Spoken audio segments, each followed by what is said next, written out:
Witamy w programie Wiking i Wilkołak w podróży. Tym razem wybierzemy się do przepięknej, barokowej Świdnicy na Dolnym Śląsku. Zaprezentujemy Wam dwie propozycje zwiedzania tego wyjątkowego miasta, które urzeka dobrze zachowaną, zabytkową zabudową. Zapraszamy do oglądania.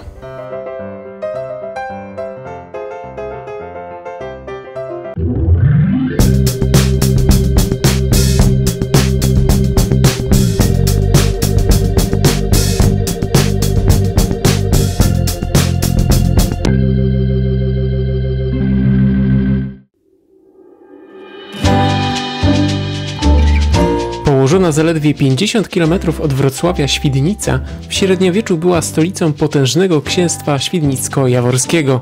Dziś jest jednym z najcenniejszych miast historycznych w Polsce. Bogactwo i różnorodność zabytków można zobaczyć przemierzając Szlak Kamienia.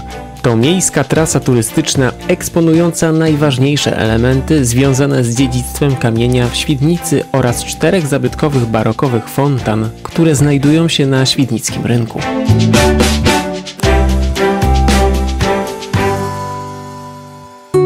Pierwszym punktem wycieczki jest kamienny portal z Zamku Piastów Świdnicko-Jaworskich. Ten piękny barokowy portal można teraz podziwiać w elewacji stojącego w miejscu zamku budynku klasztornego. Niedaleko placu Świętej Małgorzaty znajduje się jedna z niewielu zachowanych, najstarszych ewangelickich nekropolii na Śląsku. To właśnie tutaj, przy Kościele Pokoju, są bogato zdobione kamienne grobowce, nagrobki oraz barokowe i rokokowe epitafia, które są uznawane za prawdziwe dzieło nagrobnej sztuki kamiennej. 17 sztuk macew ustawionych jest wokół świątyni. Wykonano je z piaskowca, granitu oraz innych, mniej popularnych kamieni. Kierujemy się teraz na świdnicki rynek, gdzie zobaczymy fontannę Mały Talerz. Basen fontanny wykonano na planie kwadratu. Na środku basenu, na kwadratowym cokole i okrągłej kolumnie jest umieszczony kamienny talerz, z którego spływa woda. Najpiękniejsza świdnicka fontanna to studnia Neptuna, powstała w 1732 roku. Na środku jej basenu stoi sześciokątny cokół, na którym umieszczona została postać Neptuna z trójzębem, u dołu 2 konie morskie i leżąca postać wodnika. Fontanna wykonana jest w całości z piaskowca. Trzecią zabytkową fontanną na rynku w Świdnicy jest fontanna z atlasem. Została ufundowana przez świdnickich karczmarzy. Na środku basenu ustawiona jest kwadratowa kolumna, na której spoczywa rzeźba atlasa. Idąc dalej, przy ulicy Rynek 8 zauważymy kamienicę pod Złotym Chłopkiem. Mieszkała tutaj Maria Kunic, która zasłynęła w świecie jako kobieta astronom. Poprawiła m.in. słynne tablice Keplera służące do wyliczania torów planetarnych. Budynek zdobi wspaniały kamienny portal. Na szczycie portal zwieńcza figurka Złotego Chłopka. Nad całym miastem góruje gotycka katedra świdnicka pod wezwaniem świętego Stanisława i świętego Wacława. Znajduje się ona przy placu Jana Pawła II i jest uznawana za jeden z najpiękniejszych gotyckich kościołów Europy z bogatym i cennym wystrojem.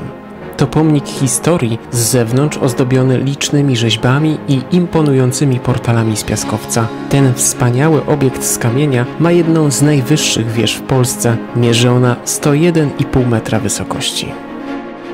Idąc klimatyczną ulicą Kotlarską natrafimy na kościół świętego Józefa. Najcenniejsze są kamienne zewnętrzne elementy kościoła. Zalicza się do nich barokowa elewacja frontowa ozdobiona dekorami z piaskowca. W centralnym miejscu Świdnicy, na środku rynku, ujrzymy ratusz. Obecna fasada bloku śródrynkowego powstała po wielkim pożarze w 1716 roku. To imponująca budowla, która na przestrzeni wieków była wielokrotnie przebudowywana i przyjmowała nowe style. Większość jej elewacji prezentuje styl barokowy. Wiąże się to z bogatymi zdobieniami, np. rzeźbą świętego Floriana czy świętego Nepomucena. Atrakcją jest odbudowana w 2012 roku wieża udostępniona turystom.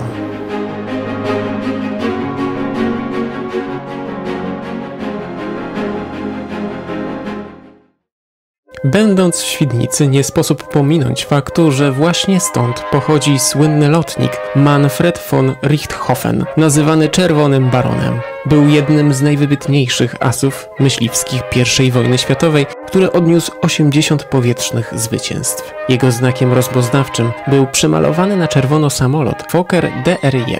W Świdnicy znajdziemy kilka miejsc związanych z Czerwonym Baronem. To m.in. willa Richthofenów przy ulicy Sikorskiego 19, niegdyś okazały dom z olbrzymim ogrodem i stajniami. Przy ulicy Franciszkańskiej znajduje się też dawne gimnazjum ewangelickie. Do niego początkowo uczęszczał Red Baron. Warto też zwrócić uwagę na zabytkowy budynek dworca kolejowego przy ulicy Dworcowej. To właśnie tu witano i żegnano odjeżdżającego na front i przyjeżdżającego z wojny do rodzinnego domu Czerwonego Barona. Ostatnim ważnym symbolem nawiązującym do słynnego lotnika jest replika samolotu Fokker DR-1. Ustawiona jest na trasie Czerwonego Barona w parku generała Sikorskiego. Czas na podsumowanie naszej wycieczki. Do Świdnicy można dojechać na różne sposoby, m.in. z Wrocławia, Wałbrzycha czy Legnicy. Stąd kursują pociągi do tak atrakcyjnych miejscowości jak chociażby Kłodzko czy Kudowa-Zdrój. Cena biletu z Wrocławia w jedną stronę dla jednej osoby to tylko 13 zł i 50 groszy. Ceny biletów do Muzeum Dawnego Kupiectwa. Normalny kosztuje 6 zł, ulgowy i wycieczkowy 4 zł, oprowadzenie wycieczek 30 zł, lekcje muzealne 30 zł. Cegiełka na fundusz renowacji Kościoła Pokoju to 12 zł od osoby indywidualnej, 10 zł płacą emeryci i grupy zorganizowane dorosłych, 5 zł dzieci, młodzież, 25 zł to cena biletu rodzinnego. Świdnica to miasto pełne skarbów, to także miejsce ściśle związane z tradycjami kupieckimi, to jedno z najstarszych i najpiękniejszych miast Dolnego Śląska. Zachęcamy do skorzystania z propozycji wycieczek szlakiem niezwykłej historii dawnej stolicy księstwa. Zasubskrybujcie kanał, włączcie dzwonek, aby nie przegapić żadnego nowego filmu. Do zobaczenia!